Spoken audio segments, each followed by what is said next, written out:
Jesus é o nosso Senhor. Nós estamos hoje novamente aqui para darmos prosseguimento ao estudo, ao desfrute deste maravilhoso livro, A Glória do Ministério da Nova Aliança. Esse livro ele é composto de 6 capítulos e nós já vimos a mensagem 1, 2 e 3, que referem-se aos capítulos 1, 2 e 3, e hoje nós iremos ver então o capítulo 4, cujo tema é o único foco na obra de Deus. O capítulo 1, que se refere à mensagem número 1 que nós vimos, o tema foi o único ministério, e o capítulo 2 e o capítulo 3, mensagens 2 e 3, nós vimos a questão da única linha ministerial. Então, um único ministério, depois nós prosseguimos para a única linha ministerial, e hoje nós vamos ver que existe um único foco na obra de Deus. Então, gostaria mais uma vez de encorajá-lo a adquirir este livro, se você ainda não tem, e você que já tem, que você possa estar lendo e desfrutando deste maravilhoso livro.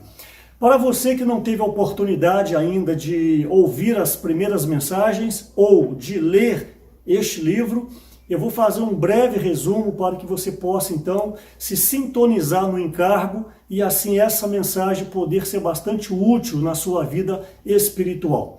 Nós sabemos que o homem ele foi criado de uma maneira totalmente diferente de toda a criação de Deus. O homem foi criado com corpo, com uma alma e com um espírito. O homem foi criado diferentemente do restante da criação, porque ele foi feito à imagem e à semelhança de Deus.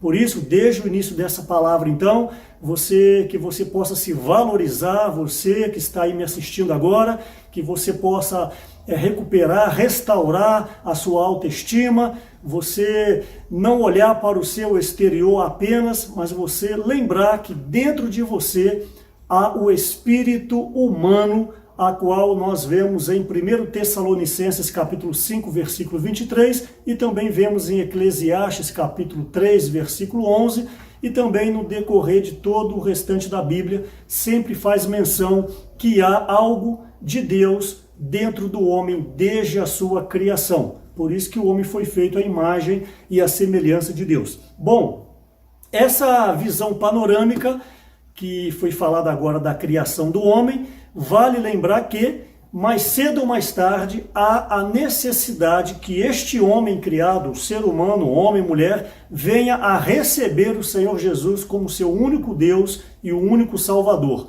Por meio do crer, por meio de chamar pelo seu nome, que a Bíblia fala invocar o nome do Senhor, de acordo com o Salmo 145, também Romanos capítulo 10, e também vários outros versículos na Bíblia. Todo aquele que invocar o nome do Senhor será salvo. E também o Salmo 145, como eu disse, perto está o Senhor de todos aqueles que o invocam. Então, mais cedo ou mais tarde, há a necessidade que este homem, quando ele chega numa fase de consciência, como por exemplo, por volta de 11, 12, 13 anos, depende muito da criação da pessoa, que esta pessoa, então, esse ser humano, venha a crer em Jesus. Venha confessar o nome do Senhor e assim, então, o Espírito Santo de Deus entra dentro deste homem e este homem então passa a ser agora um filho de Deus. Isso está muito claro em João capítulo 1, versículos 12 e 13, você pode anotar para você ler depois, onde diz que quando nós cremos e quando nós recebemos o Senhor como nosso Deus, nós passamos então a ser um filho de Deus. E agora, a partir deste momento, há a necessidade do trabalhar desse Espírito que está dentro de nós, para que nós possamos ser dia a dia sendo conformados, sendo moldados à pessoa do nosso Senhor. Até um dia chegarmos à estatura de um varão perfeito, chegarmos então a sermos alguém que agrada a Deus. Isso está em Efésios capítulo 4, versículos 11 em diante, a necessidade de um aperfeiçoamento. Daí então a importância da leitura da palavra,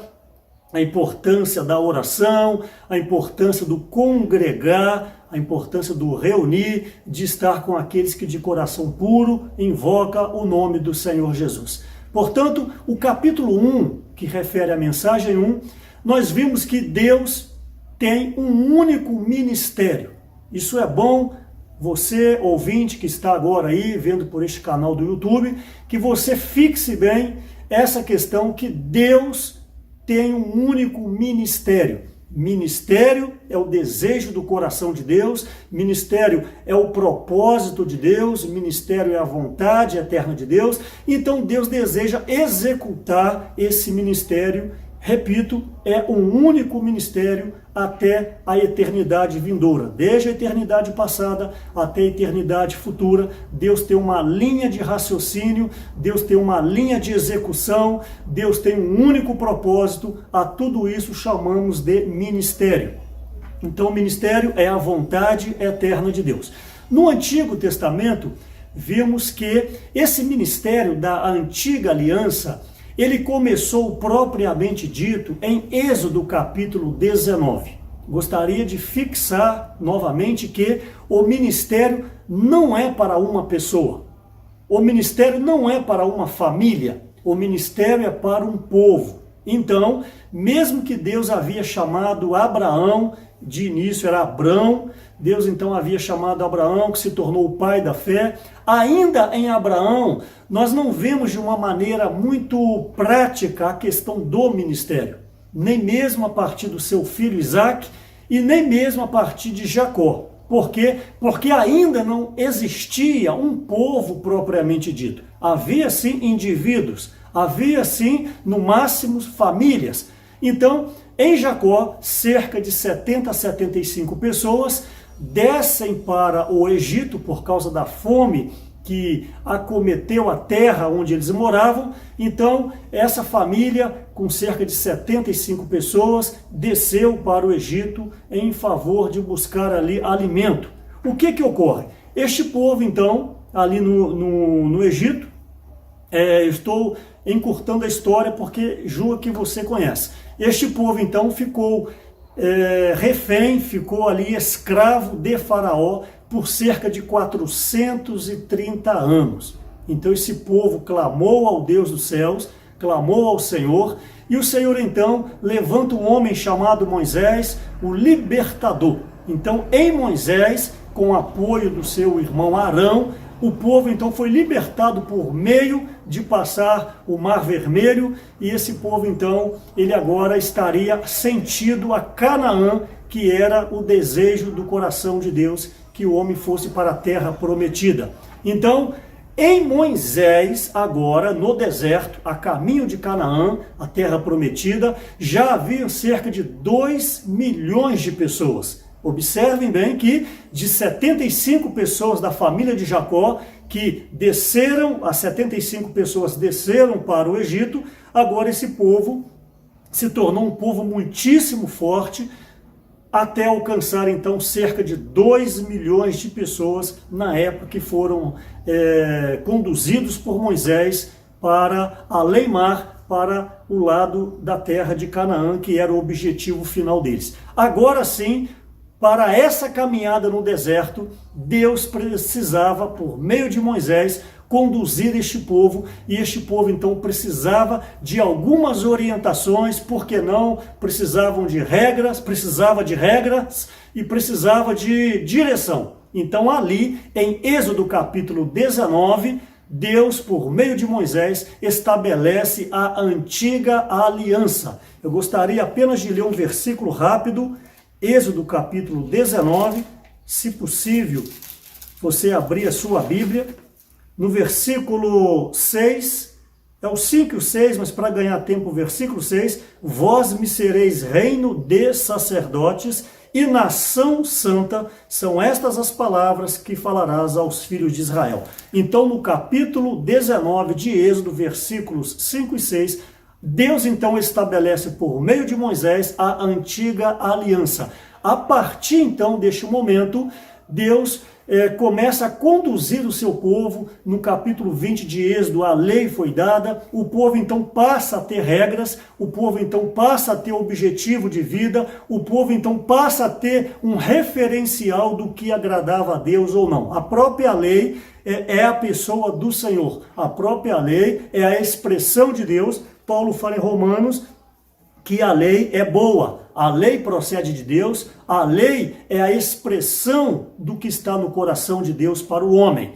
Então este povo, nós sabemos que só no livro de Números, mais de 10 vezes a palavra diz, em Números, mais de 10 vezes colocou Deus à prova. Esse povo era muito pecador, esse povo murmurava de tudo, nada estava bom para esse povo. Diga-se de passagem, nós somos assim, é bom você considerar a sua vida com respeito a isso. Nós somos pessoas que temos tudo e ainda reclamamos, somos pessoas que somos abençoados por Deus, temos a nossa saúde, temos a nossa família, temos o nosso trabalho, temos a igreja onde podemos congregar, temos os nossos irmãos e ainda nós somos pessoas que nós ainda murmuramos contra o Senhor, não valorizamos de fato aquilo que Ele tem nos dado. E esta foi a situação do povo, este foi um quadro deste povo, e este povo então, por causa desse coração endurecido, por causa da dura cerviz, Deus fez com que todos eles, acima de 20 anos, todos eles caíssem no deserto, todos eles fossem eliminados por causa da rebeldia contra o Senhor. Então aquela velha geração, 2 milhões de pessoas, podemos assim arredondar, não conseguiram essas pessoas entrar na boa terra de Canaã. Por quê? Murmuração em cima de murmuração. Até que chegou o momento onde então nem o próprio Moisés entrou na boa terra de Canaã, por causa de um episódio que ocorreu com ele, de ter batido na rocha a segunda vez. Isso mostra para nós como que o nosso interior ele é maligno quando nós estamos fora da presença do Senhor. Nós somos pessoas muito oscilantes, nós não conseguimos manter uma frequência de busca. Obviamente, se você é alguém espiritual, se você é alguém que exercita o seu espírito, se você é alguém que tem constante comunhão com o Senhor, comunhão matinal, comunhão noturna, se você ouve o falar do Espírito, se você exercita a unção que está dentro de você, se você é uma pessoa esvaziada, obviamente você conseguirá seguir a vontade do coração de Deus. Porém, se você é alguém que busca a leitura da Bíblia apenas para tocar no conhecimento, infelizmente, na hora da provação, vai sair murmuração dos seus lábios. Por quê? Porque você talvez não tenha a realidade das palavras que você tem lido. Então, esse povo foi acometido então da morte física, foi morrendo um após o outro, tiveram vários episódios, como o episódio, por exemplo, das serpentes abrasadoras, no livro de Números. O fato foi que Deus entristeceu no seu coração, porque Ele criou o homem à sua imagem, à sua semelhança, precisaria que este homem levasse esse ministério adiante, como foi falado na mensagem número 1, você que está no canal do YouTube, você pode procurar aí na playlist, você vai achar essa mensagem 1, mensagem 2, mensagem 3, e você pode então se constituir deste encargo. No capítulo 1, eu toquei na mensagem 1, foi tocada a questão da rebelião de Lúcifer. Deus criou o homem porque essa terra foi usurpada por causa da rebelião de Lúcifer. Eu não tenho tempo de resumir sobre isso agora. Então este homem foi criado com o objetivo de levar a cabo o ministério, o propósito de Deus. Fato foi que, algum período, alguns homens de Deus eram levantados que conseguiam isso, como a época do próprio Moisés, depois Josué, depois Esdras, depois Neemias, e depois vieram ali os profetas, como Jeremias, Ezequiel, Daniel, vários profetas que cooperaram com o propósito de Deus. Mas num todo, Deus ainda não podia estabelecer o seu reino nessa terra, porque ainda não havia um povo que de fato o expressasse nessa terra.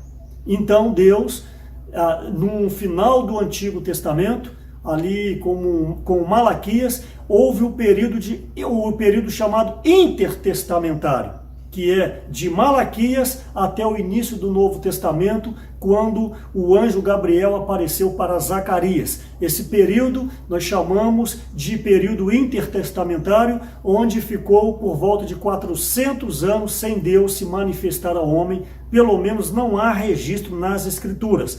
Então, a partir de João Batista, que nasceu de Isabel e Zacarias, a partir de João Batista, ele como precursor, ele prepara o caminho para que o Senhor Jesus viesse. O Senhor Jesus era primo de João Batista, ele era filho de Maria, e então ele tinha ali uma diferença de 6 meses, João Batista era mais velho do que o homem Jesus. Então Jesus nasce de Maria, foi concebido pelo próprio Espírito Santo que entrou em Maria, como diz Mateus capítulo 1, versículo 18, nasce então esse menino, e esse menino era o próprio Deus. Pela primeira vez no Novo Testamento, obviamente, nós vemos ali Deus encarnado em um homem. Aleluia! Isso é maravilhoso, isso é fabuloso, isso foi o cumprimento das Escrituras, como Isaías 7, Isaías 9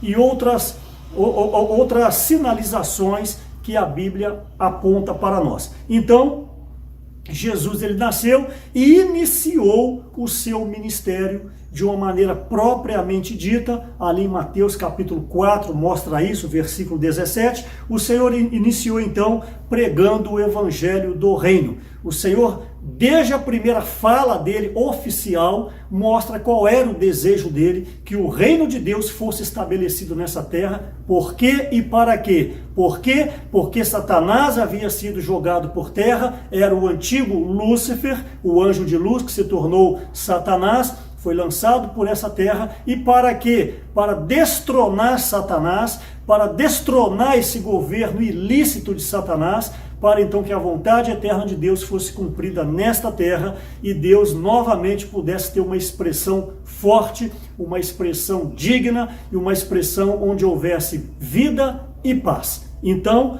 este homem foi criado para isso, para cumprir este ministério. Então, fiz um resumo rápido para você entender o porquê que Deus precisa que o seu ministério seja levado adiante. Só também que o que ocorreu, que o Senhor Jesus, ele viveu por 33 anos e meio, ele foi então perseguido, os judeus não receberam o Senhor Jesus, não podia entrar na cabeça dos homens, dos religiosos, como que um homem é o próprio Deus. Mas isso já estava nas Escrituras do Antigo Testamento, que eles tinham posse. Mas é o que eu acabei de falar em outras palavras, quando você lê a palavra sem o exercício do Espírito, você não conseguirá absorver o que o Senhor deseja falar ao seu coração. Talvez você agora mesmo possa estar concordando que você talvez não lê muito a Bíblia ou não lê quase nada porque você não entende a Bíblia. O primeiro item para você entender a Bíblia é a oração. Você pedir ao Senhor, pede ao Senhor que Ele vai lhe dar entendimento das Escrituras. E também tem como nós valorizamos muito a leitura de livros. Vocês veem aqui atrás vários e vários livros, livros da editora Árvore da Vida, essa editora que é responsável, que tem uma fidelidade muito grande, uma responsabilidade muito grande em produzir os livros que têm a base totalmente na palavra de Deus, nas Escrituras Santas. Por isso, então, a leitura de livro é de suma importância para que você possa absorver a vontade de Deus. Além de você também ser uma pessoa esvaziada, uma pessoa que você não tenha o seu conceito humano pronto. Você precisa estar liberado ou liberada para que o Espírito possa falar enquanto você lê a Bíblia. E sem falar também da comunhão entre os irmãos. Há irmãos mais maduros no nosso meio, há irmãos que já caminharam mais tempo no nosso meio, irmãos que trazem para nós as palavras proféticas, as palavras ministeriais, a importância também dos estudos bíblicos. Então gostaria de encorajar, se você tem desejo, que você peça um estudo bíblico. Na sua cidade mesmo, por certo, há pessoas que poderão lhe ajudar com respeito a isso. Então esse ministério, ele no Novo Testamento, ele começou com Jesus. No Antigo Testamento, a antiga aliança, ela iniciou-se com Moisés.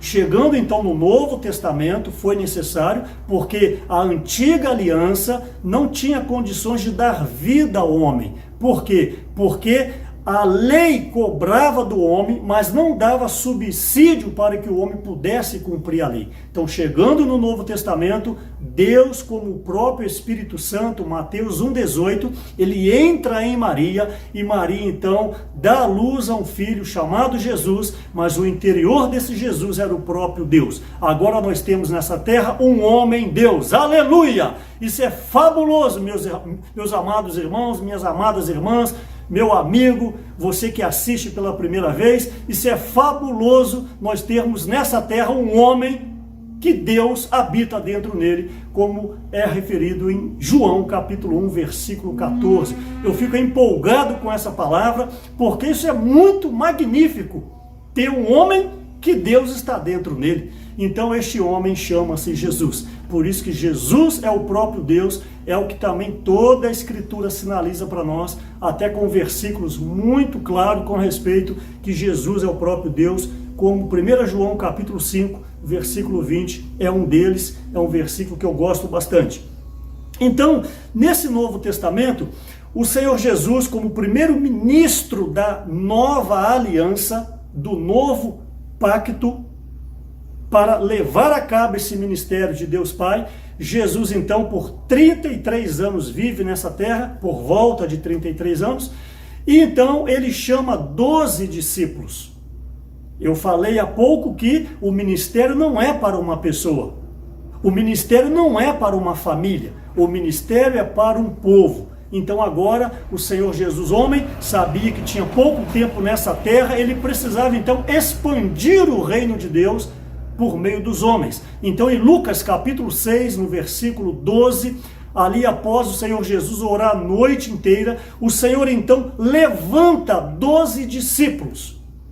E desses 12 discípulos, dá-se o nome depois de apóstolos. Então por meio deles, o Senhor começa a levar esse ministério único para toda a terra, para todo o povo. Então esses apóstolos foram enviados em várias oportunidades, de 2 em 2, faziam curas, praticavam milagres, tudo em nome do Senhor, obviamente. E ali então pessoas foram agregando, multidões seguiam ao Senhor Jesus.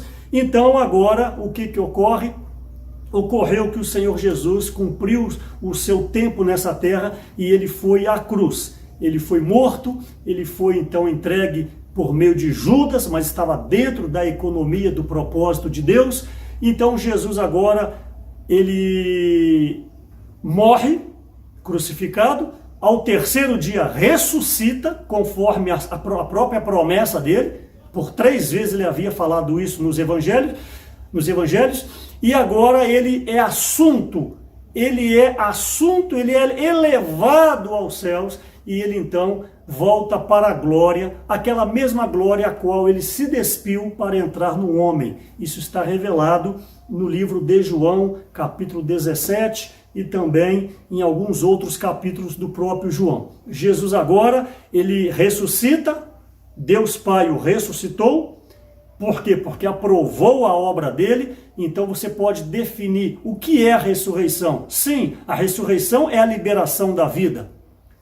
Mas o que é a ressurreição de uma maneira prática? A ressurreição é a prova que Deus Pai aceitou a obra de Jesus. Então, se Jesus não tivesse ressuscitado, haveria uma incógnita. Será que Deus Pai aprovou a obra de Jesus? Aleluia! Sim! Jesus foi aprovado como homem, por isso que Deus o ressuscitou e o fez Senhor e Cristo. Então, ao ir para o terceiro céu, a morada de Deus, ele retorna como o outro consolador. É isso que João escreve no seu livro, capítulo 14, capítulo 16, onde tem ali o diálogo de Jesus com os apóstolos. Eu vou, mas voltarei. Esse voltar é como o Espírito Consolador. Por isso então que hoje o Senhor Jesus, ele está no nosso meio como o Espírito que dá vida. o Espírito Consolador. Nós não temos a presença física do Senhor,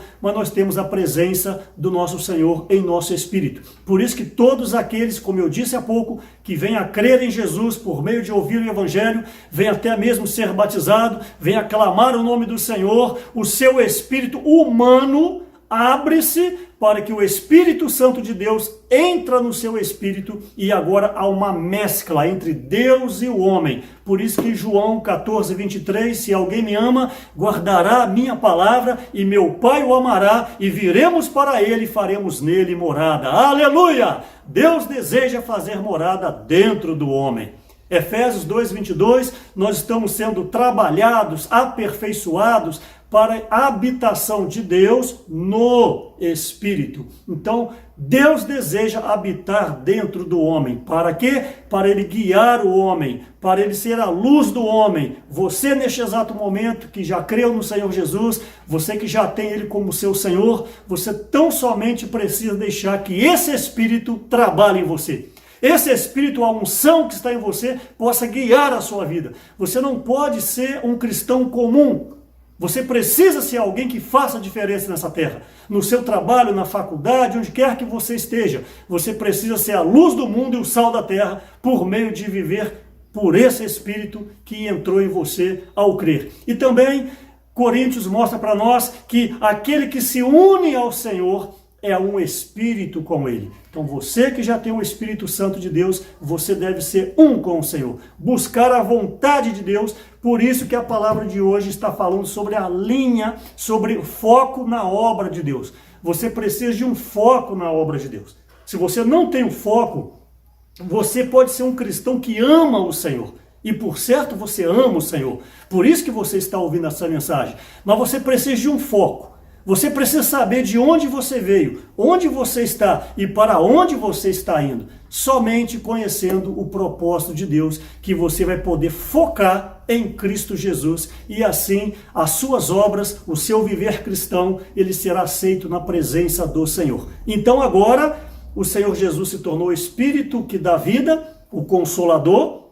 Ele é derramado de uma maneira para cumprir essa obra em Atos capítulo 2. Vale lembrar que para os discípulos, para os apóstolos, para aqueles que seguiam o Senhor Jesus, o Espírito Santo foi dado pela primeira vez em João capítulo 20, versículo 22, quando o Senhor Jesus soprou sobre os discípulos e falou, recebei o Espírito Santo. Então ali, de uma maneira essencial, de uma maneira como vida, os discípulos, os apóstolos, agora receberam este Consolador para dentro neles. Agora, não mais Jesus, como homem, tinha Deus dentro nele, mas agora todos os discípulos e os apóstolos que o seguiam tinham Deus dentro neles por meio do Espírito Santo. Mas, em Atos capítulo 2, de acordo com a promessa do próprio Jesus, o Espírito no dia de Pentecostes, ele foi dado para toda a multidão que ali estava, aqueles que de fato creram no Senhor, e diga-se de passagem, foram quase 3.000 batizados. Mas no Pentecoste ali, o Espírito desceu com língua como que de fogo, de uma maneira de poder, porque naquele momento precisava para convencer os judeus, porque você precisa entender que há cerca de 40 dias eles tinham crucificado o Senhor Jesus. Há cerca de 50 dias, porque o Pentecoste era no 50º dia, então 40, 50 dias, eles tinham acabado de crucificar o Senhor Jesus. Como agora crer no próprio Senhor? Então precisava que fossem liberado poder em o nome do Senhor, para que houvesse ali a manifestação desse Espírito. Então, ali os discípulos receberam o derramamento do Espírito Santo e, como eu disse, logo depois 3.000 foram batizados, recebendo também o Espírito. Então, por meio desses 12 apóstolos, eles foram levando a obra de Deus, e essa obra, diga-se de passagem, ela era uma única linha. Se é um único ministério, também é uma única linha. Essa linha vai levar ao propósito eterno de Deus. Então, essa linha ministerial, a base dela é o Espírito. A base dessa linha, a base para fazer a obra de Deus, não é a eloquência humana. A base da linha ministerial não é a sabedoria humana, não é o tanto de Bíblia que você conhece, não é o tempo de batizado que você tem, não é o tempo de convertido que você é, mas a base é o Espírito Santo. Essa linha ministerial precisa estar ligada ao Espírito Santo. Essa única linha ministerial, então, ela agora, no Novo Testamento, estou dizendo, ela começa em Atos capítulo 2. Então os apóstolos, eles estavam cheios de vida, cheios de alegria, tudo era novidade para todo mundo, havia então uma perfeita harmonia entre essas pessoas que iam crendo. Nós vemos isso no capítulo 5, vemos ali que havia uma harmonia, onde eles vendiam tudo, doavam para si mesmo. O final do capítulo 4 já fala isso. O que ocorre? Ocorre que começou a levantar inveja dos religiosos. Começou a levantar ali confusão entre os principais sacerdotes. Até mesmo muitos entre o próprio povo não acreditavam, mesmo vendo os milagres, mostrando, meu amado irmão, quão duro é o nosso coração. Mesmo eles vendo milagres, eles não conseguiam crer e absorver que aquele homem que eles haviam crucificado era o próprio Deus, era o enviado de Deus, tinha o Espírito Santo de Deus dentro deles. Eu quero mexer com você neste momento, nessa transmissão, para você entender que nós somos assim. Nós somos pessoas que nós vemos, mas não cremos. Nós falamos que cremos, mas não cremos, face à atitude que nós temos. Se perguntar se você crê no Senhor, é claro que você vai falar que sim, mas por que nós não pregamos o Evangelho? Por quê? Porque nós não cremos que o Senhor está voltando. Quando nós cremos de fato, há uma reação. Quando nós cremos de fato, há uma mudança de vida, há uma mudança de postura. Então, houveram muitas invejas, perseguições, e esses apóstolos, então, após Atos capítulo 2, após surgir a igreja em Jerusalém, a Bíblia é clara para nós, havia a igreja em Jerusalém no capítulo 8, fica claro para nós. Esses discípulos, por causa, então, da perseguição, que não era qualquer perseguição, era perseguição de morte. Então o que ocorreu? Discípulos que haviam crido, que haviam sido batizados, eles se espalharam por toda aquela região, por causa da perseguição. E os apóstolos que eram liderados por Pedro, inicialmente, foi também sucumbindo à perseguição, foi também sucumbindo à tradição, por que não dizer assim? Esses apóstolos, esses discípulos, então, pararam, de certa maneira, de apoiar Pedro. Eu gostaria de ler esse versículo, é de suma importância. Então se levantou Pedro com os 11. Pedro era o líder. Quando Pedro falava, os 11 o apoiavam.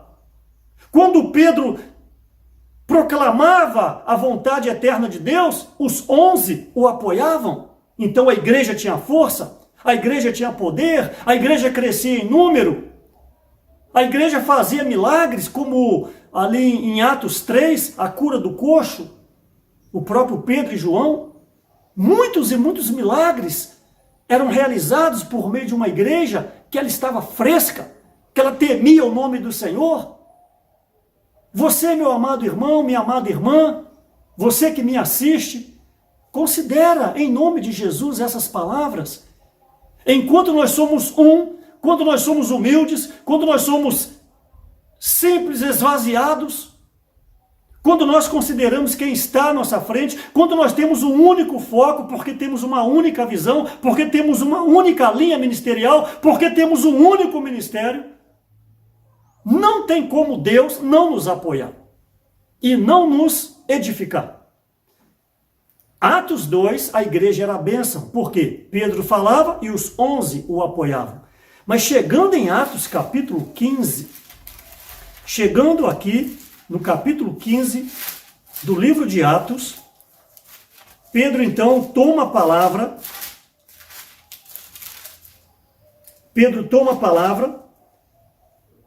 E a palavra diz no versículo 12, primeiramente no versículo 7, Pedro toma a palavra, Atos 15, 7, e em 15, 12, após Pedro falar, e toda a multidão silenciou. Então aqui já não havia mais a unidade, já não havia mais a unanimidade. O porquê? Porque, me permita aplicar. Eu estou aplicando agora para os nossos dias. Por quê? Porque perdeu a linha ministerial, a religião, a cultura, a tradição, o que você acha, o que você pensa. Perdeu o foco, ou seja, o reino não é mais o seu foco.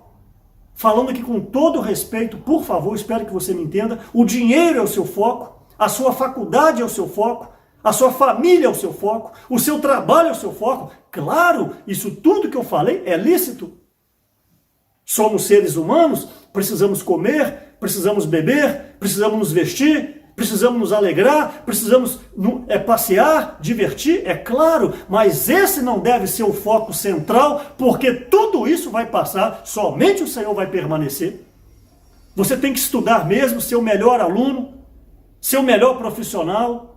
Se você tem uma empresa, a sua empresa tem que prosperar mesmo, se você ser o melhor empresário.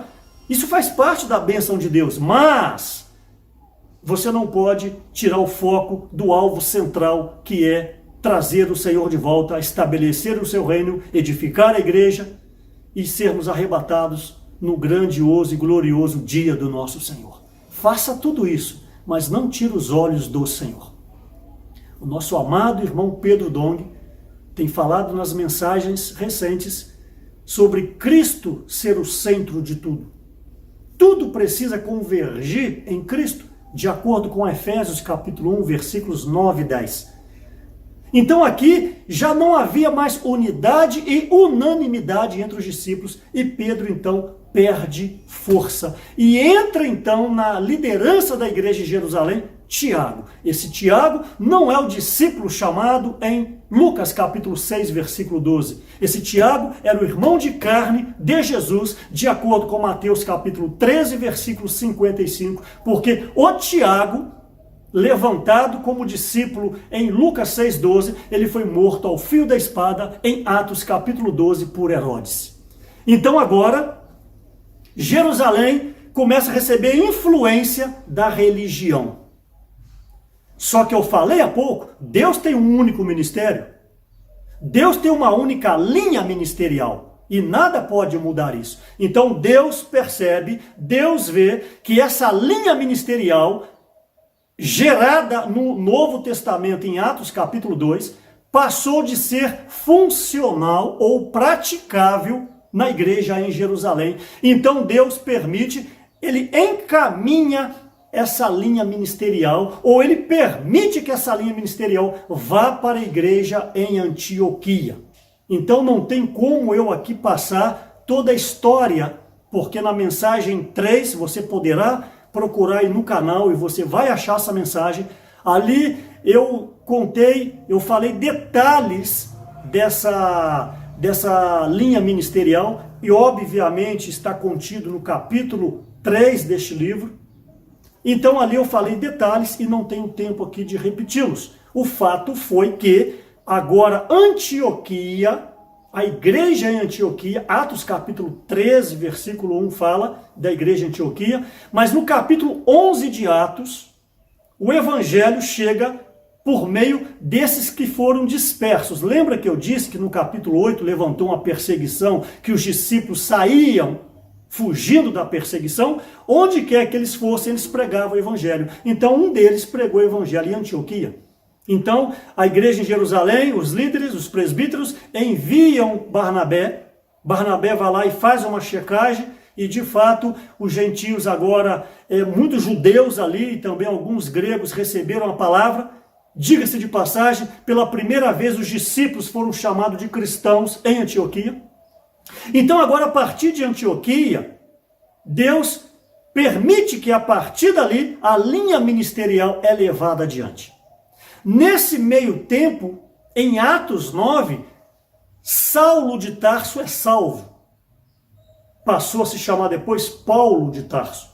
Capítulo 9 ele foi salvo, capítulo 9 ele foi levado para Tarso.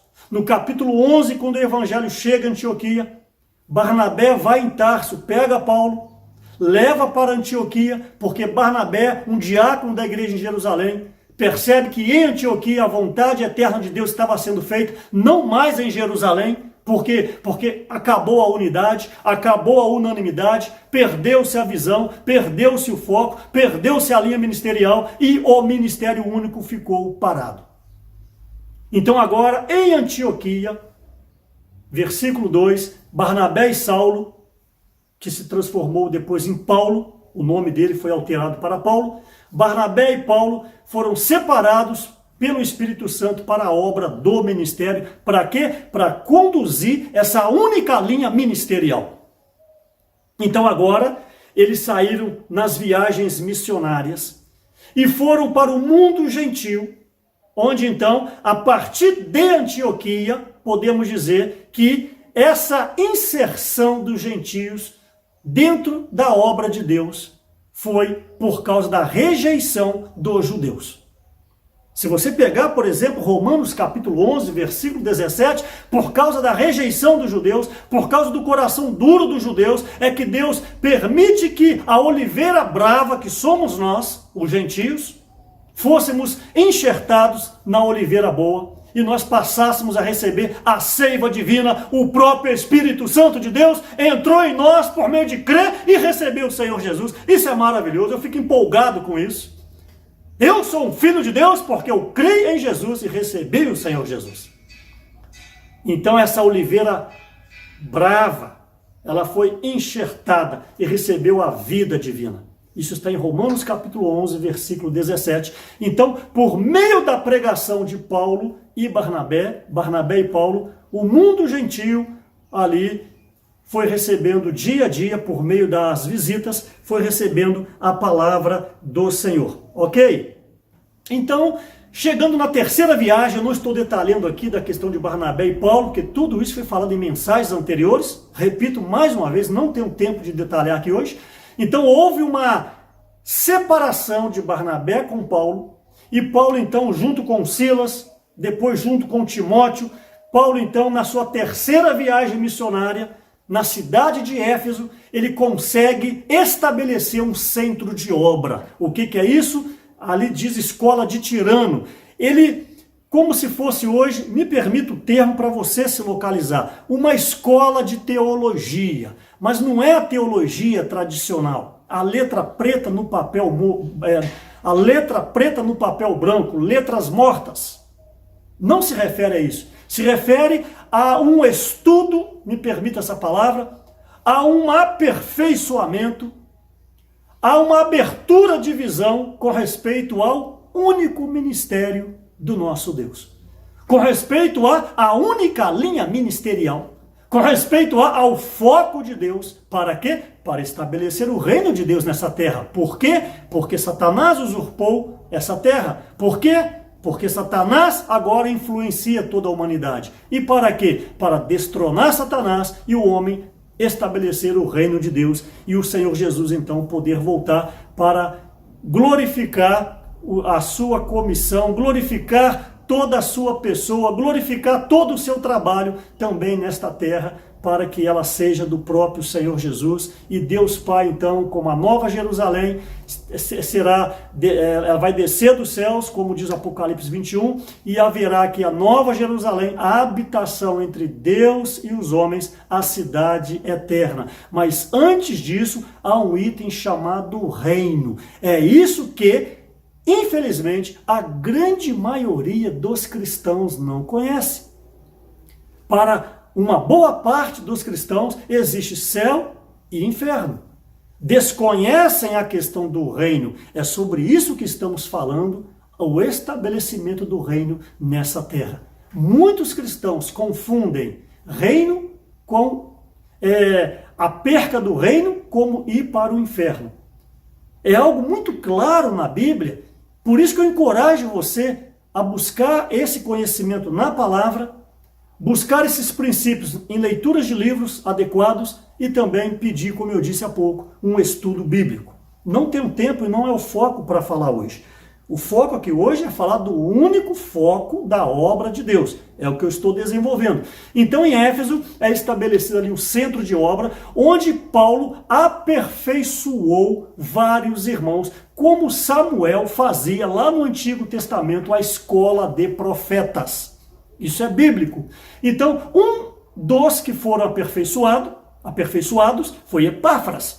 Epáfras conheceu Paulo, Paulo conheceu Epáfras, ele foi um dos que foi aperfeiçoado e provavelmente foi ele que estabeleceu o testemunho da igreja em Colossos, porque Colossenses 4,12 faz menção a ele que ele era um dentre eles, os colossenses. E Paulo, pelo menos não há registro bíblico que Paulo havia ido a Colossos. Paulo nunca chegou aí na cidade de Colossos. Então, na terceira viagem missionária de Paulo, ele estabelece o centro de obra em Éfeso, na cidade dos Efésios. Ok, então após o martírio de Paulo, tem toda a sequência, ele foi levado para Jerusalém, preso, depois foi levado para Roma. Esses detalhes foi falado na mensagem anterior.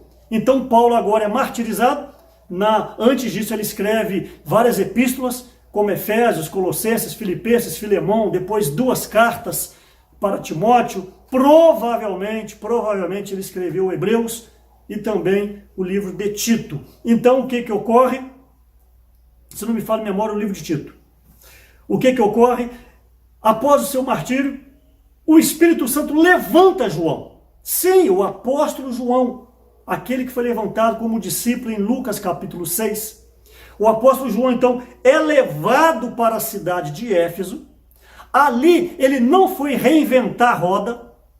Ali ele não foi falar palavras novas. Pelo contrário, ele pegou a base, ele pegou a estrutura deixada por Paulo. Isso mostra a questão de visão, isso mostra a questão de foco, isso mostra a questão do mesmo sentimento.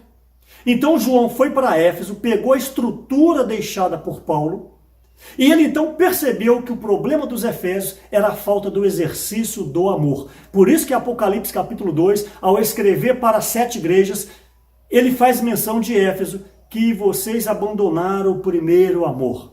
Tenho, porém, contra ti que abandonaste o primeiro amor. Então, João faz menção de voltar às práticas das primeiras obras, o primeiro amor. Então, nós percebemos então que João, ao chegar em Éfeso, pega a estrutura deixada por Paulo e ali leva os Efésios a praticarem a palavra por meio do exercício do amor, por meio do respeito mútuo, por meio da consideração mútua, por meio de uma visão que estava num único ministério, então não poderia haver dissensão entre eles. E depois João, então, ele vai cativo para Patmos, mas não vou entrar nesse detalhe. Depois escreve Apocalipse, escreve o próprio livro de João, também as 3 epístolas de João. O fato que, após João morrer, ele morreu em ditosa velhice, ele não foi martirizado, pelo menos a história não comenta isso. Ele foi então, ele morreu fisicamente, como eu disse, em ditosa velhice, mas o seu ministério, isso é muito importante, é o único ministério que não parou com a morte do seu ministro.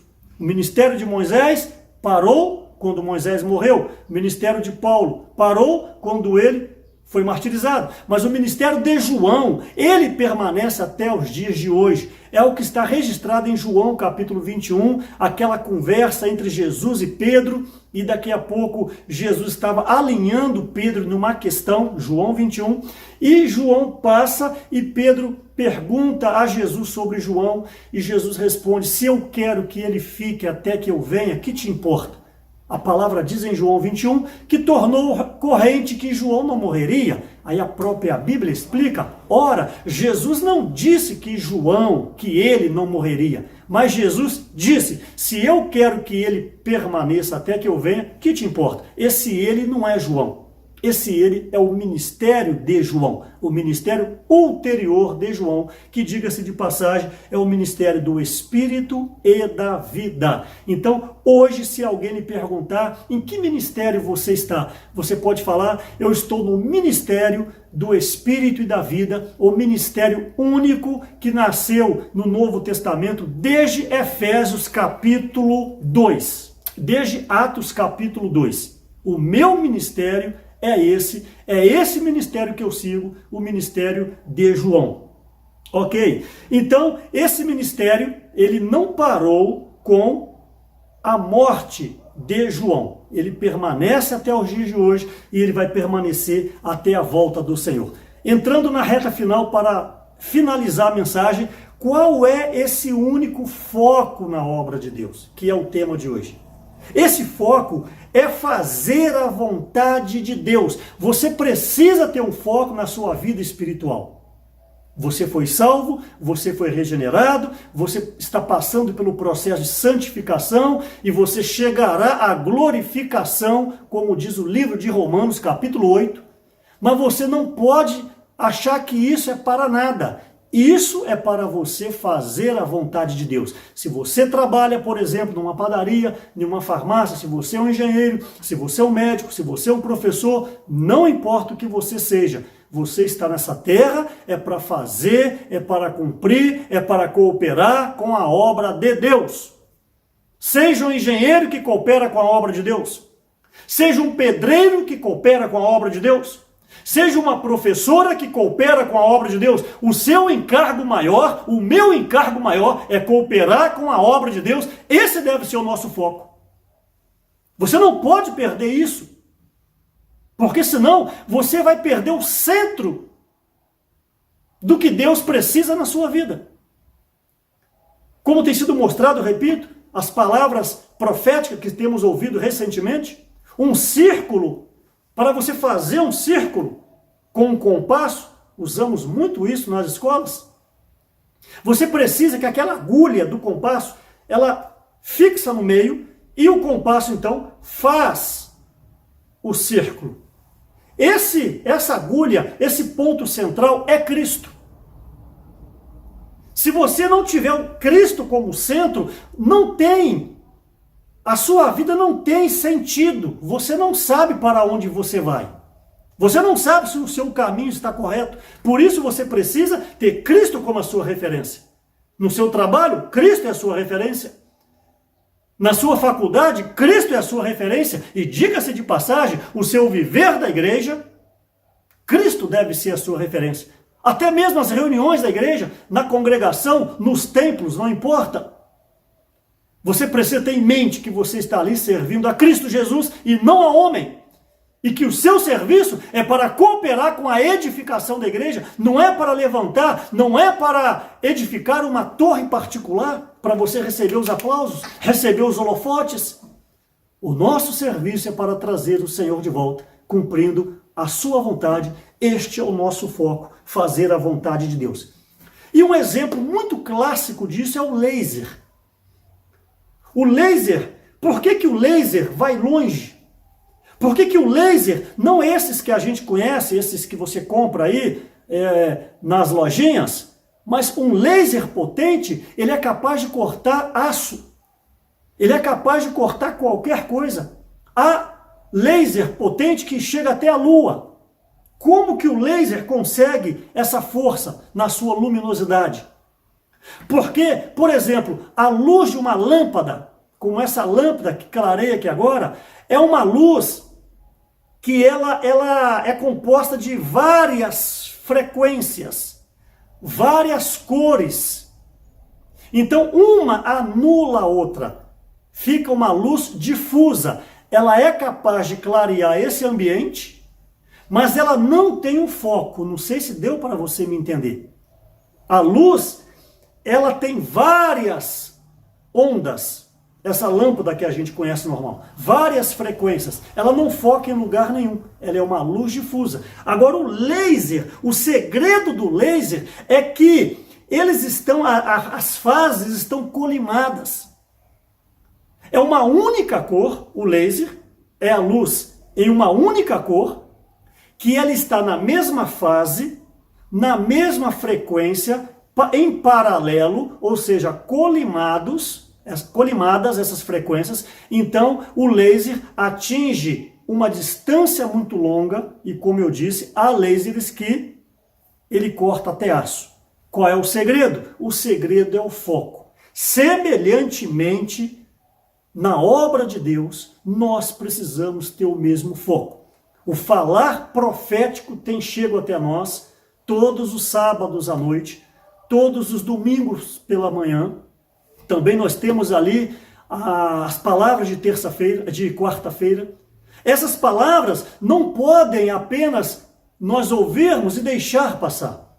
Nós precisamos ouvir essa palavra, nós precisamos levar em oração, nós precisamos buscar a direção do Espírito para que essas palavras possam alcançar o nosso espírito e nós então juntos, colimados, focados, com o mesmo sentimento, como a luz de um laser, focar em um único alvo, que é cumprir a vontade de Deus, e assim nós poderemos cooperar com o Senhor. Qual é então o único foco da obra de Deus? É fazer a vontade de Deus. Não adianta na igreja cada um olhar para um lado. Ah, esse gosta só do serviço de criança, esse gosta do serviço de recepção, esse aqui gosta do serviço de transporte, esse aqui gosta do serviço Y, A, B ou C. Sim, você pode ter essas preferências, porque isso é importante na igreja, mas todos os serviços da igreja têm que voltar-se para o único foco: cooperar com o cumprimento da vontade eterna de Deus. Então, o laser, de fato, ele é um ótimo exemplo para nós. Também você poderá desfrutar mais sobre isso neste capítulo 4. E finalizando, eu gostaria de fazer menção da primeira epístola de Paulo aos Coríntios. Também esse livro entra bastante nisso, eu não tenho tempo de falar sobre isso agora. Paulo encontrou muita dificuldade na igreja em Corinto. Por exemplo, o capítulo 1, ele encontrou dificuldade porque os coríntios, os moradores da cidade de Corinto, não tinham o mesmo foco. Paulo diz o seguinte, capítulo 1, versículo 10, rogo-vos, pois, irmãos, pelo nome do nosso Senhor Jesus Cristo, que faleis todos a mesma coisa, e que não haja entre vós divisões, antes sejais inteiramente unidos na mesma disposição mental e no mesmo parecer.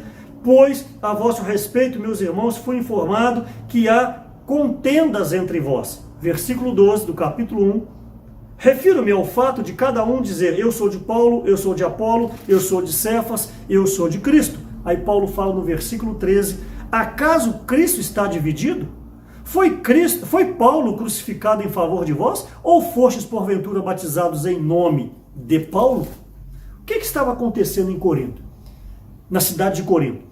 Na cidade de Corinto era uma cidade grega, onde havia muitos filósofos, onde havia muitas pessoas que iam para as praças chamadas ágora, e ali discutiam opinião e discutiam filosofias.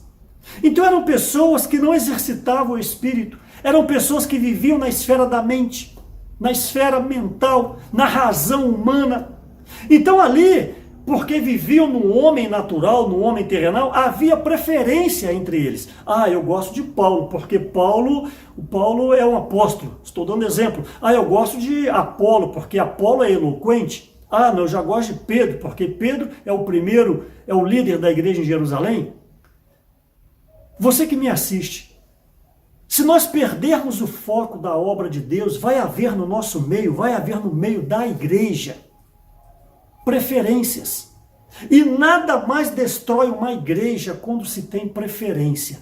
Eu prefiro A, eu prefiro B. Que não haja isso entre nós. Nós precisamos aprender a reconhecer as lideranças. Nós precisamos reconhecer quem que é a liderança de Deus. Quem que Deus levantou como liderança. A liderança é aquela pessoa que representa a Deus nessa terra. Mesmo que você não aceite essa liderança, a sua preferência é a outra, não é uma questão de preferência, mas é uma questão a quem Deus comissionou. Como Moisés era o irmão mais novo, tinha Arão, tinha a própria Miriam, Mas Deus levantou Moisés. E um momento da vida, tanto Arão como Miriam murmuraram contra Moisés, murmuraram contra o servo de Deus. E vocês sabem da história, Miriam se tornou leprosa, branca como a neve. Eu chamo a sua atenção neste momento para você honrar os líderes, como Hebreus capítulo 13, versículo 7 e versículo 17 diz. Honrar os líderes, honrar os guias, eles que velam por nós, eles que cuidam de nós, eles que nos conduzem para os caminhos que agradam a Deus. Que não haja entre nós preferências, porque isso é a ação de Satanás para dispersar esse único foco, que é fazer a vontade de Deus, que é trazer o reino de Deus nessa terra. Por isso, ao viver nessa terra, tenha uma vida de fé. Saia da sua mente tradicional, deste mundo cartesiano que você conhece, você crê só no que você vê. Mas eu encorajo você a entrar no portal da fé, como Atos capítulo 14, versículo 27 fala que quando você toca em Deus, abre um portal, é o portal da fé, onde quando você entra por ele, pela fé, é claro, você entrará na morada eterna de Deus, você contatará o mundo celestial, você contatará um outro mundo que esta matéria não conhece, isso tudo por meio de a fé. E se você está com a fé fraca, peça a Deus para aumentar a sua fé, peça a Deus para fortalecer o seu homem interior, não seja alguém terrenal andando por aí de qualquer maneira, mas esteja totalmente colimados, amalgamados, alinhado ao próprio Deus. Como Gálatas fala, Paulo, no capítulo 5, versículo 16 e versículo 25, ele faz menção do andar peripatel e também do andar estoiquel. São duas palavras gregas com respeito ao andar. O andar do versículo 16 de Gálatas capítulo 5, que é o peripatel, é um andar normal no espírito. Por exemplo, você está trabalhando, está lembrando do nome do Senhor, você está no espírito. Isso é muito bom, isso é necessário. Você está dirigindo, você está lembrando do Senhor, isso é bom, isso é necessário. É o andar peripatel. Mas para fazer a obra de Deus, para cumprir a vontade de Deus, para cumprir esse único ministério, para permanecer nessa única linha ministerial, você precisa de um foco. E esse foco é o andar estoiquel. É o andar, de acordo com a palavra grega, é um andar de marcha. Já viu milhares de soldados fazendo aquelas marchas? Levanta os pés ao mesmo tempo, movimenta os braços ao mesmo tempo. Por quê? Ali é um exemplo de um andar estoiquel. Todo mundo focado, todo mundo em marcha, todo mundo no mesmo momento, todo mundo colimado, todo mundo andando em paralelo, em uma única cor de luz, onde vai lançar um facho do laser e nós alcançaremos o objetivo. Sim, a leitura da Bíblia na sua casa é de suma importância. A oração é de suma importância. Mas para fazer a obra de Deus, você precisa estar em coordenação com todo o corpo. Por quê? Porque esse ministério não é para uma pessoa. Eu falei lá no início da mensagem. Esse ministério é para um povo. Então, esse povo me permite aplicar à igreja. Você tem um ministério, você tem um encargo, você tem uma habilidade, ótimo. Muito bem-vindos isso. Mas coloque isso no corpo. Paulo fala isso em 1 Coríntios. Se o braço falar, não sou do corpo. Se o olho falar, não sou do corpo. Se a orelha falar, não sou do corpo. Os olhos verdes, castanhos, pretos, azuis, são bonitos. Você prefere o olho castanho, o outro prefere o olho verde, lindo, mas arranca um olho e coloca em cima de uma mesa. Você vai sair correndo, mas você não achava o olho azul bonito? É um olho azul. Sim, mas ele está fora do corpo. Portanto, todas as suas habilidades, todas as suas orações, todas as suas leituras da palavra têm que ser lançadas para dentro do corpo. Porque precisamos estar focados na obra de Deus, que é cumprir a sua vontade. Eu teria muito mais o que falar, mas não gostaria de estourar mais o tempo. E, por certo, no capítulo 5, na mensagem 5, o próximo que vai compartilhar, ele poderá ainda pegar um pouco desses pontos, onde nós então podemos dar continuidade a este maravilhoso livro, que novamente eu termino encorajando vocês a adquirirem e também a lerem. E termino aqui encorajando a vocês. Existe um único ministério, existe uma única linha ministerial, e agora precisamos estar dentro do único foco, que é para trazer o nosso Senhor de volta. Que Deus te abençoe. Se possível, você possa se inscrever neste canal, também, se possível, dar o like, isso é muito importante, e também divulgar este link para amigos e parentes, para que essa palavra também possa alcançar mais e mais pessoas. Que Deus vos abençoe, que Deus nos abençoe. Jesus é o Senhor.